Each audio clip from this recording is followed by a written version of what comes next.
The next feast that is mentioned in Leviticus 23 has a few different names, and they can be confusing, but we talk about a lot of things in life that have more than one. We're talking about one thing, but it has a few different names. So, like the name of your country might be America, or the United States, or the U.S., or the USA.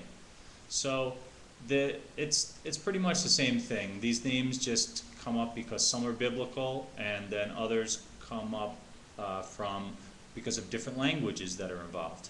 So this feast is called, many Christians know of it as Pentecost, and you've probably heard of that, Pentecost. But it's originally, well, in the Hebrew it's called Shavuot. And Shavuot just comes from the word for weeks. And that's what it means. It means weeks. It's the plural for the word week.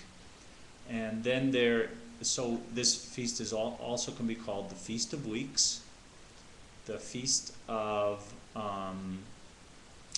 Weeks, Shavuot, and Pentecost. Okay, so let's take a look at the scriptures that talk about it. So we're in Leviticus 23, and we need to read verse 11 again. And it says in verse 11, "He shall wave the sheaf before Yahweh to be accepted on the day after the Sabbath."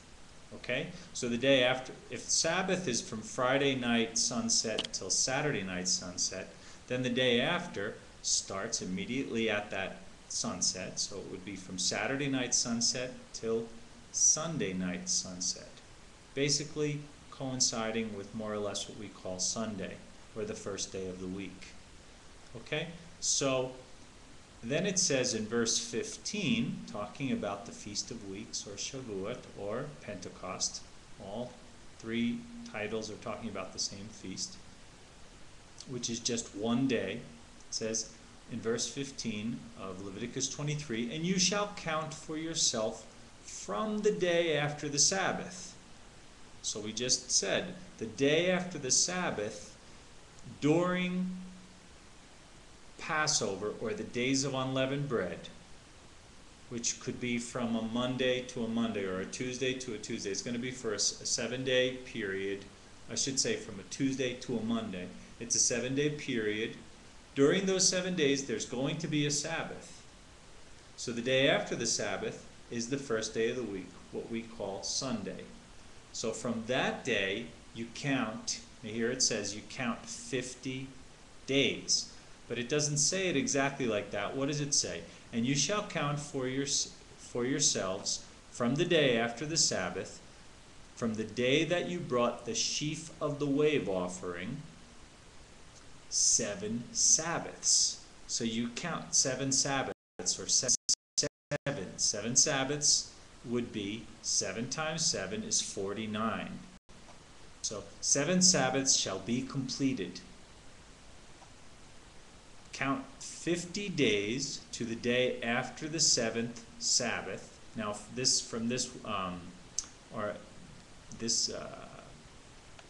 translation here, it says count 50 days.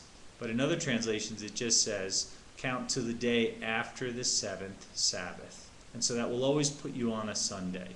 Now, there is a controversy about this in different groups, but most of us keep it this way. And you would keep it on the day after the Sabbath. So it is pretty clear. I mean, there's a controversy, but there shouldn't be. So it's the day after the Sabbath, and that would always be a Sunday, or the first day of the week. Just in case you thought the first day of the week was Monday, it's not. The first day of the week is Sunday. So then you shall offer a new grain offering to Yahweh. You shall bring from your dwelling 2 wave loaves. And it explains all the sacrifices that they used to do. Now, we don't do that, so now you know the way you calculate it is that during Passover, see, Passover and Pentecost are connected.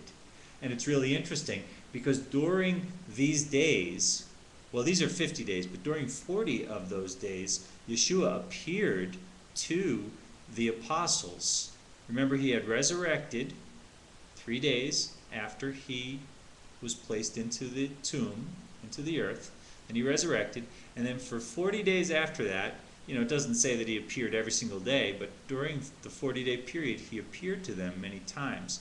So somehow this period of time is connected, and it's worth your study. So we have the Feast of Unleavened Bread, and from the Sunday during the Feast of Unleavened Bread, you count 7 weeks. 7 times 7 is 49, plus 1 is 50. And that's where you get the word Pentecost, which means to count 50. And so we know that in the Old Testament, that was the day that Moses received the 10 Commandments. In the New Testament, in Acts 2, in the first few verses of Acts 2, we know that was when the Holy Spirit came down and appeared as tongues of fire over the heads of the apostles. And when they were preaching and speaking in their own language, that believers, Israelites from many other countries, descendants of Israel from many other countries were there, and they didn't even know Hebrew or Aramaic because they had been living out of Israel for many generations. They came to keep Shavuot, to keep this day, what we call Pentecost, and they could understand the apostles in their own language. The apostles were speaking Aramaic, but these people from many countries, and you see it says it right there in Acts 2, it names about 16 different countries, and they all spoke many different languages, but they heard them in their own language, so that was a miracle. And this is the day that we celebrate this day, keep this day, and it's commemorative of the receiving of the 10 Commandments and then receiving of the Holy Spirit. Because then we have the commandments, all of the commandments, written on our heart. They're not on tablets of stone, but they're on tablets of flesh. They're on our heart. That means that the law of Yahweh is so good, it's so wonderful, that it becomes part of us. It becomes in us. It's in our blood. It's in our heart. It's like our heartbeat.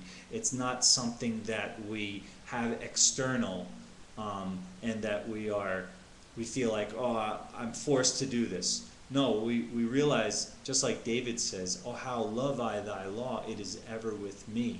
The commands are part of us. They make us wiser. They guide our steps. They bless us. We are blessed when we keep his commandments, so they become part of us. And that can only happen to us when we've received the Holy Spirit. And so that's what that day is commemorative of. And I'm sure it has other symbols and meanings to it. But this is just a brief explanation, like I said, of the holy days. And so that was just a brief explanation of Pentecost, or Shavuot, or the Feast of Weeks. So usually that is kept around the end of May or the first few weeks of June. It's kept on a Sunday. It's always kept on a Sunday because you count 50 days from the Sabbath during the Feast of Unleavened Bread.